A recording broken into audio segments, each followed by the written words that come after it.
Hello बच्चों, तो आज हम स्टार्ट करने जा रहे हैं बिल ऑफ एक्सचेंज।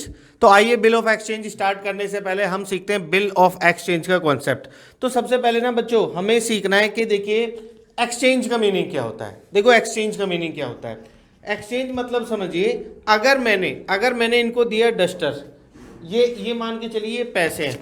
मैंने इनको दिया डस्टर, मैं इनको डस्टर दे रहा हूँ और डस्टर देने के बदले पैसे ले रहा हूँ, तो इसे बोलते हैं एक्सचेंज। अब ये एक्सचेंज किस में हुआ? ये एक्सचेंज हुआ कैश में। ये एक्सचेंज किस में हुआ? कैश में। लेकिन क्योंकि आज हम पढ़ने जा रहे हैं बिल ऑफ एक्सचेंज, तो बिल ऑफ एक्सचेंज में देखिए क्या होगा। बिल ऑफ एक्सचेंज का मतलब होता है, ये लीजिए, ये पकड़ो बच्चे, आप पकड़ो। बिल ऑफ एक्सचेंज का मतलब क्या हुआ, देखिए बेटा, मैंने इनको ये सेल किया। अब ये आशीष मुझसे कह रहे हैं कि सर मैं आपको पैसे दूंगा 3 महीने बाद। बोलो बेटा। मैं सर आपको पैसे दूंगा 3 महीने बाद, आप मुझे चीज अभी दे दो। अब देखिए आशीष मुझसे कह रहा है सर पैसे ले लेना 3 महीने बाद, लेकिन आशीष हो सकता है कि मेरे पैसे मुझे ना दे टाइम पे। भाई 3 महीने बाद आशीष पैसे देने भूल जाए या क्या हो जाए, कुछ भी तो हो सकता है। तो इसीलिए बेटा देखो, मैं अपने पास कुछ ना कुछ एविडेंस रखूंगा। मैंने क्या किया, एक बिल लिया जिसे स्टैम्प पेपर टाइप कहते हैं। एक बिल लिया, बिल पे मैंने आशीष का नाम लिखा, नाम लिखने के बाद एड्रेस लिखा, एड्रेस लिखने के बाद अमाउंट लिखा, और यहाँ पे एक बॉक्स है, उस बॉक्स में मैंने आशीष से साइन करा लिया। ये ले भाई आशीष साइन कीजिए। अब आशीष ने साइन किया और मुझे दे दिया। पता है इसको हम क्या बोलेंगे बेटा? इसको हम बोलेंगे बिल। अब क्योंकि जब आशीष ने ये साइन किया तो इसका मतलब था कि आशीष ने क्या कर लिया, इस बिल को एक्सेप्ट किया कि हाँ मैं इतने पैसे आपको दूंगा। अब जब ये बिल साइन होके मेरे पास आ गया तो ये हो गया बिल रिसीवेबल, और इसी प्रोसेस को हम एक नाम देते हैं बिल ऑफ एक्सचेंज। अच्छा, मैं इस बिल का क्या कर सकता हूं? देखिए बच्चों, मुझे मान के चलिए आशीष ने मुझसे कहा सर मैं 3 महीने बाद आपको पैसे दूंगा, पैसे मुझे इमीडिएटली चाहिए। तो मैंने क्या कहा, मैंने दीपक से कहा दीपक ये लो बिल, और इसमें ना मुझे 10,000 रुपए लेने हैं आशीष से। मुझे कितने पैसे लेने हैं? 10,000 रुपए लेने हैं। ये लो अब मैंने दीपक से कहा लाओ मुझे 10,000 दो, तो दीपक क्या कहोगे? बोलो भाई, क्या सर मैं पागल हूं? बोलो। सर मैं पागल हूँ। आज ही 10,000 दे दूंगा और आप मुझे 3 महीने बाद दोगे? आज ही मैं आपको 10,000 दे दूंगा और आप मुझे 3,000 अब तीन मैं महीने आपसे बाद। कह रहा हूं कि नहीं नहीं, आप ना मुझे इसमें से 9,000 दे दीजिए। कितने? 9। 9,000। और आप इनसे कितने ले लेना? 10,000। 10,000। आपको बेनिफिट हो गया, आप मुझे 9,000 दे दोगे, तो आपने मुझे दे दिए 9,000 रुपए। अब पैसे लेने कौन जाएगा आशीष के पास? कौन जाएगा बेटा पैसे लेने? आप। यानी कि आप इनको बिल दे दो और ये इनको क्या दे देंगे? पैसे दे देंगे। तो यानी कि ये था बिल ऑफ एक्सचेंज का एक छोटा सा कॉन्सेप्ट बच्चे, जिसमें देखिए 3 पार्टीज हुई। 3 पार्टी क्या क्या हुए? ड्रोवर जिसने बिल लिखा, ड्रूई जिससे पैसे लेने हैं, पेई जो पैसे लेगा। क्या पेई मैं भी हो सकता था? यस, हो सकता था। 3 महीने तक बिल में अपने पास रखता और फिर इनके पास जाता और इनसे कहता लाओ पैसे दो, तो पेई कौन हो जाता? मैं। पेई मतलब जिनको आशीष पैसे देंगे वो पर्सन कौन होगा? पेई। तो बिल ऑफ एक्सचेंज में 3 पार्टी होती हैं। पहला ड्रोवर, ड्रूई एंड पेई। ड्रोई मैं, ड्रूई ये, एंड पेई इस एग्जांपल में ये दीपक। क्लियर बच्चे? तो आइए बाकी हम करते हैं आगे बिल ऑफ एक्सचेंज। ये था बिल ऑफ एक्सचेंज का छोटा सा कॉन्सेप्ट। चलिए बच्चे आगे पढ़ते हैं।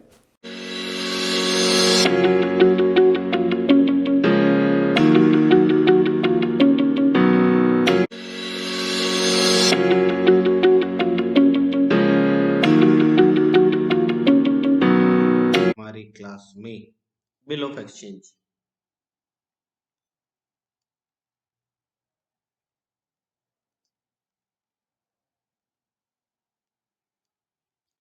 सबसे पहले ना बात करते हैं कि भाई बिल ऑफ एक्सचेंज होता क्या है। तो मैं आइए आपको सबसे पहले समझाने की कोशिश करता हूँ बिल ऑफ एक्सचेंज होता क्या है। देखिए बेटा, बिल ऑफ एक्सचेंज का मतलब क्या होता है। सबसे पहले हम एक्सचेंज वर्ड का मतलब समझते हैं। एक्सचेंज, देखिए एक पर्सन है ए, एक पर्सन ए है, ये क्या करता है, ये बी से क्या करता है, बी से एक कार परचेज करता है, एक कार, और बदले में ये इसे क्या कर देता है, पेमेंट कर देता है, पेमेंट कर देता है। तो इसको हम बोलते हैं एक्सचेंज। मतलब जब आप किसी से कुछ खरीदते हो और उसके बदले में पेमेंट करना, उसी को हम बोलते हैं एक्सचेंज। अब आता है bill of exchange. Bill of exchange क्या होता है, मतलब देखिए बेटा, यहाँ पे होता है कि जब एक पर्सन इस यहां से बेटा कार परचेज करता है, कार कार और बदले में बिल एक्सेप्ट कर लेता है, बिल एक्सेप्ट करके इसको दे देता है, तो इसे बोलते हैं बिल ऑफ एक्सचेंज। यानी कि जब वो कार परचेज करता है और कैश दे देता है तो उसे बोलता है एक्सचेंज इन कैश। लेकिन अगर यहीं पे वो एक्सचेंज करता है किससे, बिल से, यानी कि एक्सचेंज वो किससे करता है, बिल से, तो उसे हम क्या बोलते हैं, बिल ऑफ एक्सचेंज। पहला पॉइंट हमारा बिल ऑफ एक्सचेंज क्या हुआ। देखिए बच्चों, बिल ऑफ एक्सचेंज में मैं सबसे पहली अगर आपको बात बताऊं तो सबसे पहली बात है कि इसमें हम सीखेंगे जो सेल होती है वो क्रेडिट सेल होती है, क्रेडिट सेल। देखिए बेटा, मैं आपको बताऊं क्रेडिट सेल होती है, यानी कि ये इससे को क्या कर रहा है, ये कार सेल कर रहा है क्रेडिट पे, और उसके बदले कार सेल करने के बाद इस पर्सन को क्या मिल जा रहा है, बिल मिल जाता है पेमेंट की जगह पर। इसी को हम बोलते हैं बिल ऑफ एक्सचेंज। जैसे कि और समझिए, मैं आपसे कहता हूं कि भाई मैं आपसे ये पेन खरीद रहा हूं और मैं आपको पैसे दूंगा 10 दिन बाद। आप कहोगे सर 10 दिन बाद, मैं तो आपको नहीं जानता। मैं कहूंगा कि भाई आप ऐसे करो, एक पेपर लो, एक पेपर लो और इस पेपर पे आप क्या लिखोगे, मेरा नाम लिखा लो, मेरा एड्रेस लिखाओ और कितना मुझे अमाउंट देना है, कितने टाइम बाद देना है, वो सारी टर्म एंड कंडीशन लो। और मैं आपसे, और मैं इस पे क्या कर दूंगा, मैंने इस पे कर दिए साइन। साइन करने का मतलब होता है एक्सेप्ट करना, एक्सेप्ट करना। आपने मुझे एक पेन सेल किया, मैंने कहा मैं आपको पैसे दूंगा 10 दिन, 15 दिन या 3 महीने बाद।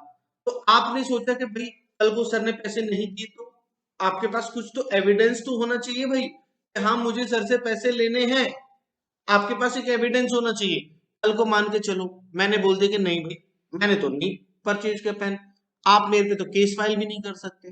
तो आपके पास एक एविडेंस होना चाहिए बेटा, और उस एविडेंस के लिए आप क्या करते हो, एक पेपर होता है स्टैम्प पेपर टाइप, मान लो स्टैम्प पेपर पे आप क्या करते हो, मेरी डिटेल लिखोगे सारी, नाम एड्रेस वगैरह, इतने पैसे लेने हैं और इतने टाइम बाद लेने हैं, और मैं उसे क्या करूंगा, साइन। मैंने आपको क्या कर दिया, साइन कर दिया। साइन करने के बाद इसको मैंने आपको दे दिया, ये मान के चलो ये आप हो बेटा, मैंने आपको दे दिया, तो ये आपको बिल क्या मिल गया, इसी को बोलते हैं बेटा बिल। यानी कि एक स्टैम्प पेपर जहां पे मैं अपनी सारी कंडीशन लिख, आपने मेरी सारी कंडीशन, मेरा नाम एड्रेस सब लिखा, और आपने ये भी कहा कि सर आप हमें 3 महीने बाद पैसे दोगे, और मैंने इसे साइन करके बोल दिया यस मैं आपको पैसे दूंगा, इसी को बोलते हैं बिल। यानी कि मैंने आपसे, एग्जाम्पल, मैंने आपसे क्या लिया, मैंने आपसे लिया क्या क्या, मैंने आपसे लिया एक पेन, और उसके बदले में मैंने आपको एक बिल एक्सेप्ट करके दे दिया, तो आपको क्या हो गया, बिल रिसीव हो गया। आपको क्या हो गया, बिल रिसीव हो गया। और इस एक्सचेंज को क्या बोलेंगे, बिल ऑफ एक्सचेंज बोलेंगे। पहला पॉइंट, बिल ऑफ एक्सचेंज क्या होता है, मैंने आपको समझाया bill of exchange. Bill of exchange क्या होता है, बिल ऑफ एक्सचेंज मतलब यानी कि दो पर्सन है, उनके बीच में कोई भी उन्होंने गुड सेल किया, सेल करने के बाद इस पर्सन ने इसको बिल एक्सेप्ट किया एक्सेप्ट किया बिल, और एक्सेप्ट करने के बाद वो इनको वापस कर दिया। इनको क्या मिल गया, बिल आर मिल गया, बिल रिसीवेबल, इसी को बोलते हैं बिल ऑफ एक्सचेंज। ओके। अब इसमें देखिए,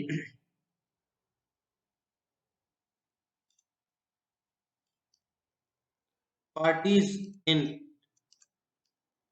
बिल ऑफ एक्सचेंज, कितनी पार्टी होती है बिल ऑफ एक्सचेंज में। देखिए बेटा मैं आपको बता दूं, 3 पार्टी होती है बिल ऑफ एक्सचेंज में, ड्रोअर, ड्रोई और पे। ड्रोवर, ड्रोई एंड पे। सर ड्रोवर, ड्रोई और पे होता क्या है, तो देखिए बेटा मैं आपको बता देता हूँ। ड्रोवर कौन होता है? अगेन मैं एक एग्जांपल लेता हूं, उससे मैं आपको समझाने की कोशिश करूंगा।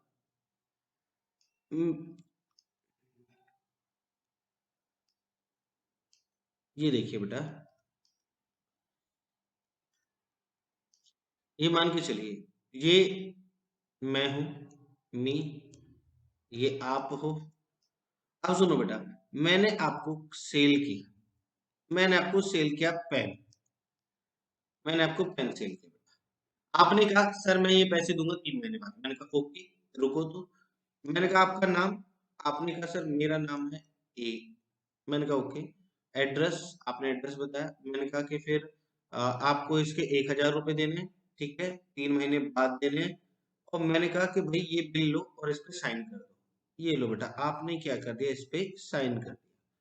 साइन करने का मतलब है एक्सेप्ट, आपने मेरी कंडीशन एक्सेप्ट की कि हाँ भाई आपको मेरे पैसे देने हैं और आप ये 3 महीने बाद दोगे। ठीक है, मेरे पास क्या आ गया, बिल आ गया। तो मैं इसे क्या बोलूंगा, बिल रिसीवेबल। मुझे रिसीव हो गया, आपने मुझे बिल पे किया है, बिल पेबल। आपके लिए ये बिल क्या है, बिल पेबल। तो फिलहाल जो हमारी कंडीशन है वो ये है कि ड्रोवर को, अब देखिए बेटा, बिल किसने लिखा था, ये सारी टर्म एंड कंडीशन किसने लिखी थी, मैंने। बिल किसने लिखा था, मैंने। यानी कि who draw the bill, drawer. वो कौन होता है, ड्रोवर। जिस पे बिल लिखा जाता है, आपके ऊपर मैंने बिल लिखा, आपके नाम पे बिल लिखा और आपसे साइन कराए, उसे बोलते हैं ड्रोइंग।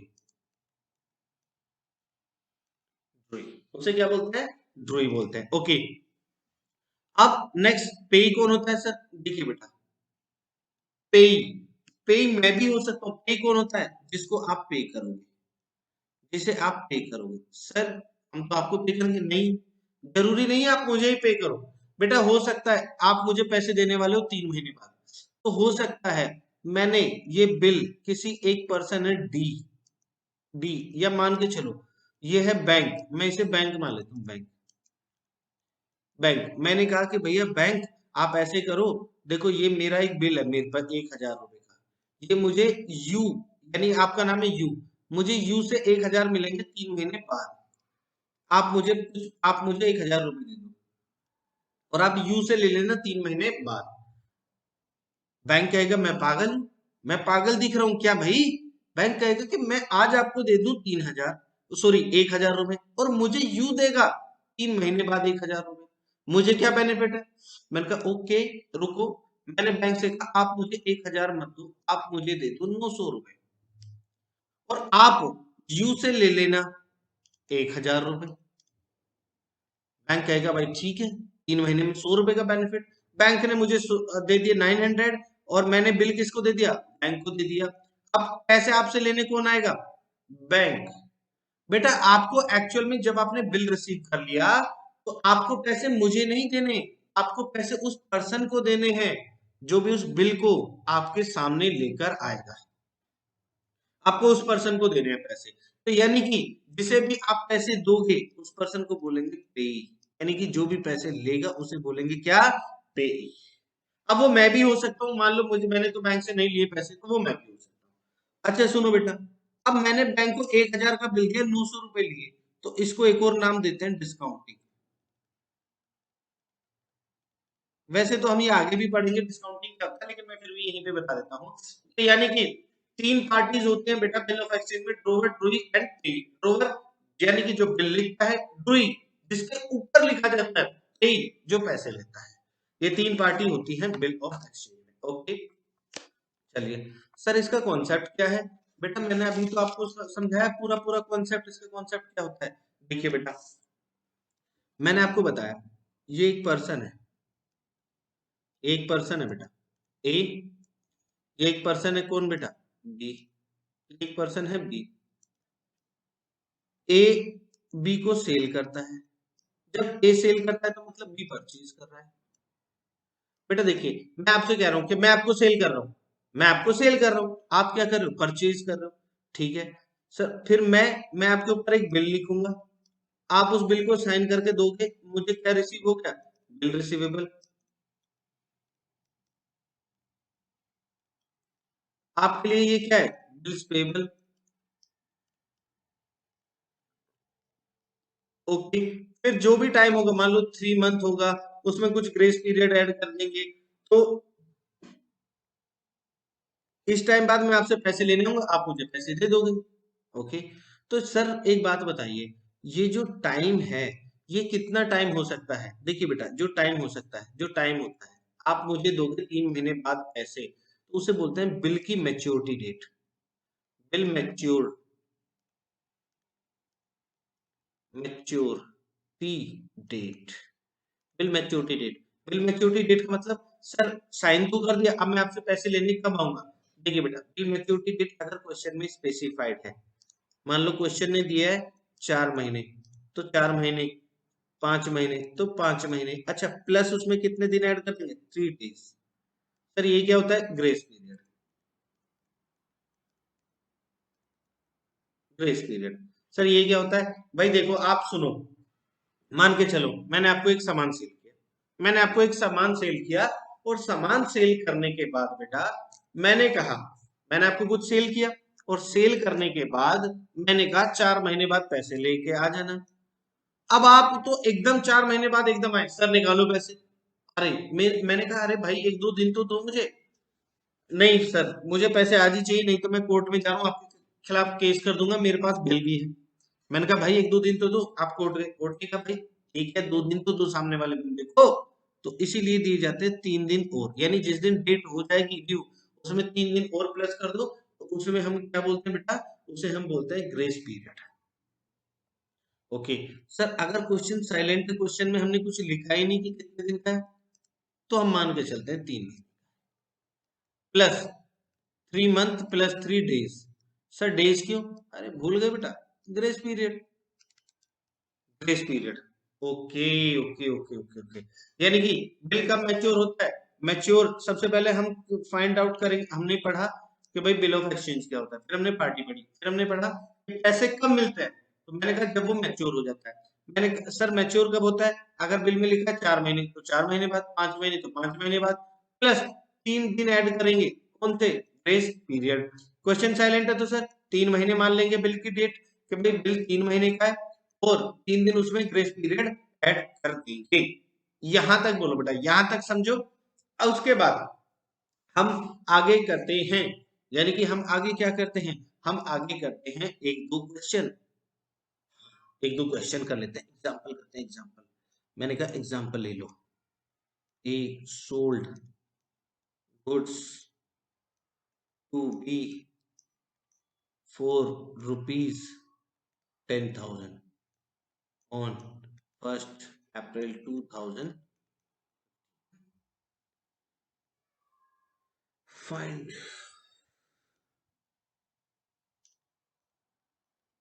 Maturity date.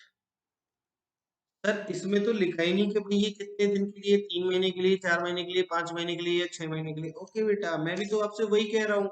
मैंने अभी क्वेश्चन में आपसे क्या कहा? मैंने आपसे क्वेश्चन में एक बात कही, मैंने कहा मेरे बच्चे, मेरे बच्चे, अगर मान के चलो, अगर मान के चलो क्वेश्चन में नहीं लिखा कि डेट इतने की है, इतने दिन का है, इतना कुछ है, तो हम क्या मान के चलेंगे? हम मान के चलेंगे कि जो डेट है, जो मैच्योरिटी पीरियड है, वो 3 मंथ का है, यानी कि 1 अप्रैल है, इसमें 3 महीने ऐड कर दो, तो ये क्या जाएगा? 1 जुलाई। तो बेटा 3 दिन और ऐड कर दो, यानी कि क्या आ जाएगा? 4 जुलाई। ये क्या हो जाएगी? Maturity date. अच्छा मैं इसको थोड़ा सा ऐसे लिख देता हूँ, यहाँ पे मे भी ऐसा हो सकता है बच्चों आपको दिखे ना, तो मैं यहाँ पे लिख देता हूँ 1 अप्रैल है, 1 अप्रैल, तो 1 अप्रैल में प्लस कर दो, ये डे है ये मंथ है, तो 3 दिन 3 महीने, तो आपका क्या आ जाएगा?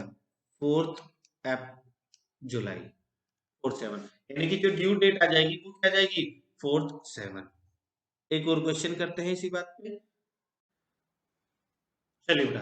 तो हम अब करने जा रहे हैं एग्जाम्पल टू। एग्जाम्पल टू में हम ले लेते हैं एग्जाम्पल टू। एग्जाम्पल टू में मैं सबसे पहले अगर आपको बताऊं, तो मैंने आपसे कहा बेटा कि मान के चलो, अब हमें क्या कैलकुलेट करना है बेटा? हमें मैच्योरिटी डेट कैलकुलेट करनी है, और मैच्योरिटी डेट को कैलकुलेट करने के लिए हम क्या कर सकते हैं? यहाँ पे ले सकते हैं डेट ऑफ बिल, यानी कि डेट ऑफ बिल, हमने ले लिया डेट ऑफ बिल। यहाँ पे हमने ले लिया टाइम, कितने टाइम के लिए, और यहाँ पे हमने ले लिया मैच्योरिटी डेट, ये हमने ले ली मैच्योरिटी डेट। तो मैंने सबसे पहले लिया इसमें 30 अप्रैल 2019, यानी जो बिल लिखा गया वो 30 अप्रैल 2019 को लिखा गया, और बिल था बेटा 2 मंथ्स का। तो आप देखो क्या करोगे, 30 अप्रैल था बेटा, तो सबसे पहले आप इसमें ऐड कर दो 2 महीने, बेटा ये मंथ है, इसमें 2 महीने ऐड कर दो, यानी आपका कितना गया, 30 जून आ गया, प्लस इसमें 3 दिन ऐड कर दो बेटा, तो जून के बाद जुलाई, यानी कि 3 जुलाई आपकी क्या होगी, मैच्योरिटी डेट। भाई जून के बाद 30 जून के बाद 3 दिन ऐड कर दो, 30 जून के बाद 3 दिन ऐड कर दो, तो 3 जुलाई आ जाएगी। ओके, ये तो था बेटा मंथ्स का कॉन्सेप्ट। लेकिन अगर सर आपको जो टाइम है, जो टाइम पीरियड है, वो मंथ्स में ना देखे किसमें दिया हो, डेज में दिया हो, डेज में, तो फिर क्या करेंगे सर, यानी कि मैं एक और एग्जांपल ले लेता हूँ, 1 दिसंबर, यानी कि ये था आपका 1 दिसंबर 2018 को था, और डेज कितने थे बेटा, 60 थे। मैच्योरिटी डेट निकालो। तो देखो बेटा मैं आपको बता देता हूँ, सबसे पहले दिसंबर, दिसंबर कितने डेज का होता है बेटा, 31, उसमें से जिस दिन बिल लिखा गया उस दिन माइनस कर दो, तो यानी कि आपके पास कितने बचे, 30 डेज, यानी 30 दिन तो इसमें हो गए दिसंबर में, प्लस 30 दिन और ऐड कर दो, तो आपके पास ये कितना आ गया बेटा, यानी कि ये तो हो गया दिसंबर की। अब ये हो गया जनवरी, आपके कितने हो गए बेटा, 30 जनवरी तक, 30 जनवरी तक आपके कितने दिन हो गए बेटा, 30 जनवरी तक 60 दिन हो गए, प्लस इसमें कितने दिन और ऐड करने हैं, 3, यानी कि 31, एक और 2, टोटल आपका कितना आ जाएगा बेटा, मैच्योरिटी डेट 2 फेब, आपकी मैच्योरिटी डेट कितनी आ जाएगी बेटा, 2 फेब आ जाएगी। बोलो बेटा यहाँ तक क्लियर हुआ। बच्चों का डाउट, सर एक को क्यों माइनस किया, बेटा जिस दिन हमने बिल लिखा उस दिन को हम काउंट नहीं करते, आज से 60 दिन बाद आपका बिल ड्यू होगा, आज के बाद 60 दिन, यानी कि दिसंबर के 30 दिन, जनवरी के 30 दिन, प्लस उसमें 3 दिन क्या कर दो आप, प्लस कर दो, तो आपकी आ जाती है मैच्योरिटी डेट। इस तरह से आप क्या कैलकुलेट कर सकते हैं, मैच्योरिटी डेट कैलकुलेट कर सकते हैं। चलिए ओके बेटा, अब हम आते हैं मेन क्वेश्चंस पे, बिल ऑफ एक्सचेंज के जो क्वेश्चंस हुए, बिल ऑफ एक्सचेंज। बेटा मैंने आप लोगों को बताया, मैंने आपको क्या बताया बेटा, देखो क्या होता है, बिल ऑफ एक्सचेंज में 2 पार्टी होते हैं, एक हो गया ये बेटा ए, एक हो गया बेटा ये बी। अब ये क्या करेगा, ये इसको सेल करेगा, ये इससे परचेज करेगा, बेटा दोनों ही पार्टी अपनी बुक में क्या करेंगी, एंट्री करेंगी। तो मैं इसे ए, मैं इसे ये ए और ये बी, ए की बुक में एंट्री और बी की बुक में एंट्री, ये हो गया ए ड्रोवर, ये हो गया बी ड्रूई। तो सबसे पहले देखो बेटा मैं आपसे बोलता हूँ, ए ने क्या किया, A sold goods to B, यानी कि देखो बेटा मैं यहाँ पे स्टेटमेंट लिखता हूँ, ए सोल्ड टू बी, ए ने बी को क्या कर दिया, सेल कर दिया। तो अब सोचो मैं हूं बेटा, एंट्री देखो, A sold goods to B, entry क्या हो जाएगी बेटा, B debit to sale account. बेटा नरेशन आप लिख लोगे, मैं मान के चलता हूँ B good sold to B. अच्छा बेटा बी ने परचेज की, यानी कि purchase from A, purchase from A, A से परचेज किया बेटा। तो मुझे आप एक बात सोचो, बी क्या करेगा, एंट्री सोचो, purchase goods from A, entry क्या होती थी, purchase account debit to A. Okay, ये हो गई पहली एंट्री। दूसरी एंट्री देखिए, दूसरी एंट्री में कहता है, मैं दूसरी सेकंड एंट्री में आपसे कहता हूं कि सेकंड एंट्री कहती है बिल रिसीव, बिल रिसीव हो गया, जैसे मुझे कैश रिसीव हो रहा है, cash receive from B, entry क्या होगी, cash receive from B, cash आ रहा है, cash account debit to B account. Okay, अब मैंने कहा कैश नहीं रिसीव हो रहा, बिल रिसीव हो रहा है, bill receive from B, entry bill receive debit to B. ओ बात वही है भाई, बात वही है, कैश की जगह बीआर रिसीव हो रहा है, यानी कि बिल रिसीव।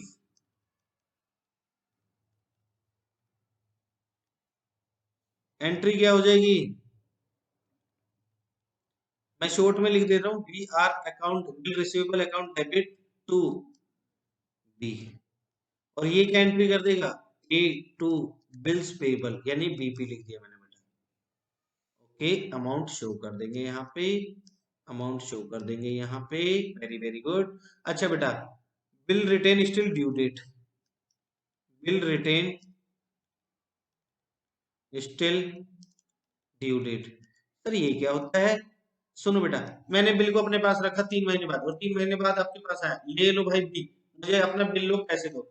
यानी कि मैंने आपको क्या बोल दिया, देखो मैं 3 महीने बाद अपने पास बिल रखा, फिर मैं आपके पास जाता हूँ, मैंने कहा ये लो अपना बिल और इसके बदले मुझे कैश दे दो, इस बिल को अपने पास रख लो, ये एविडेंस था।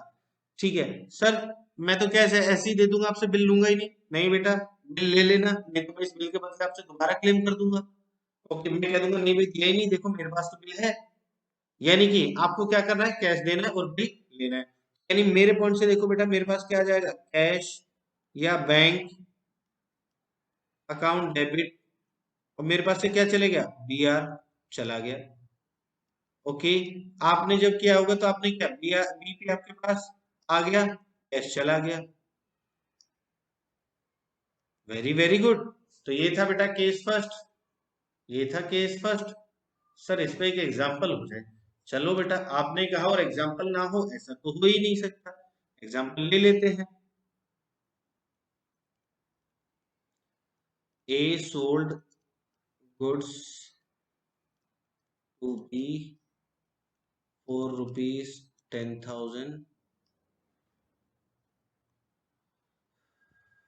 ए ने बी को सेल किया बेटा। A write a bill on B, B accept the bill and return to A on the due date, bill matured, या फिर बिल ओनर। ठीक है बेटा, बिल ओनर का मतलब मैं आपके पास आया, आपने कहा कि ओनर का मतलब सम्मान से मुझे पैसे दीजिए, ये लो सर आप पैसे लो। ओके, एंट्रीज कर देते हैं, एंट्रीज कर देते हैं। मैं प्रॉपर फॉर्मेट में नहीं कर रहा हूँ, आपको जर्नल एंट्री का फॉर्मेट पता है। In the book of A, in the book of A, और ये किसकी बुक में, बी की बुक में। इसने क्या किया, A sold goods to B, B को सेल किया इसने, entry B to sale account, sale account, और कितना सेल किया बेटा, 10,000, 10,000, 10,000 भाई 10,000। फिर उसके बाद इसने परचेज किया है, बी ने परचेज किया, परचेज टू, भाई किससे परचेज किया, ए से किया सर 10,000। अब इसको कैश की जगह क्या मिला है, बिल रिसीव फ्रॉम बी। मैं क्या हूँ, cash receive from B, entry cash to B, B, और मैं कह रहा हूँ bill receive from B, entry क्या हो जाएगी, bill receivable account debit to B 10,000 and 10,000। और उसके बाद एंट्री, यानी कि इसने क्या कर दिया, बिल पे कर दिया, पे कर दिया, तो A debit to bills payable account, यानी कि जिसे हम बीपी लिख सकते हैं सीधा। मैं शॉर्ट में, मैंने यहाँ पे फुल फॉर्म में लिख दिया, शॉर्ट में लिख सकता था। ओके, ओके, चलिए। अब मैंने बिल को अपने पास रखा 3 महीने तक, मैंने बिल को अपने पास रखा। देखिए बेटा, मैं इसकी स्टोरी समझा देता हूँ इस क्वेश्चन की। इस क्वेश्चन की ये है, ए ने, ये ए है, ये बी है। ए ने सेल की पहले, ए ने सेल की, सेल की तो इसने अपने पास एंट्री कर दी। देखो बेटा, बी को सेल की तो एंट्री क्या लिख दिया, बी टू सेल 10,000 की। फिर इसने इससे कहा कि भाई देखो ऐसा है, इसने बिल लिखा, बिल लिखने के बाद बी ने एक्सेप्ट किया, साइन किए, और बिल दे दिया ए को कि चलो मैं आपको 3 महीने बाद पैसे दूंगा, इस बिल को लेके आ जाना। तो इसके पास क्या आ गया, बी आर टू बी, इसने दिया तो ए टू बी पी। 3 महीने बाद, 3 महीने बाद मिस्टर ए पहुंचते हैं बी के पास कि ये देखो भाई, तुमने ना एक बिल दिया था मुझे, कहा था इस बिल के बदले पैसे दे दोगे, ये देखो इसमें लिखा हुआ है सब कुछ, तो लाओ पैसे दे दो। वो कहेगा लाओ मेरा बिल दो और ये लो कैश ले जाओ। तो बेटा ए के पास से क्या हुआ, बेटा ए के पास से देखोगे तो बिल चला गया और कैश आ गया, यानी कि एंट्री क्या हो जाएगी, cash account debit to B R 10,000 and 10,000। और ये इसने पेमेंट कर दी तो ये क्या कर देगा, बीपी टू कैश 10,000 एंड 10,000। ये था हमारा एग्जाम्पल फर्स्ट। तो बच्चों ये थी हमारी बिल ऑफ एक्सचेंज की एक वीडियो जिसमें हमने कॉन्सेप्ट फर्स्ट को क्लियर किया। हमने क्लियर किया कि बिल ऑफ एक्सचेंज क्या होता है, फिर हमने इसकी एंट्रीज को क्लियर किया। हमने देखा कि बिल को अगर ड्रोवर अपने पास रखता है, फिर वो ड्रोई के पास जाता है, उससे पैसे लेता है, तो किस किस तरह से वो एंट्री करता है, ये सारी चीजें आज हमने सीखी। तो इसका नेक्स्ट पार्ट हम करेंगे नेक्स्ट क्लास में। प्लीज बच्चों सभी बताएं कि आपको कैसा लगा बेटा बिल ऑफ एक्सचेंज। अगर आप चाहते हैं कि आपको जल्द से जल्द इसका नेक्स्ट पार्ट चाहिए तो प्लीज बेटा कमेंट में बताएं। आप लोग पर्सनली मैसेज भी करके बता सकते हैं कि सर डाउट पूछ सकते हैं। अगर किसी को डाउट पूछना हो तो आप डायरेक्टली मुझे मैसेज करके व्हाट्सएप पे मैसेज करके डाउट पूछ सकते हैं, और मेरा जो नंबर है वो है 10।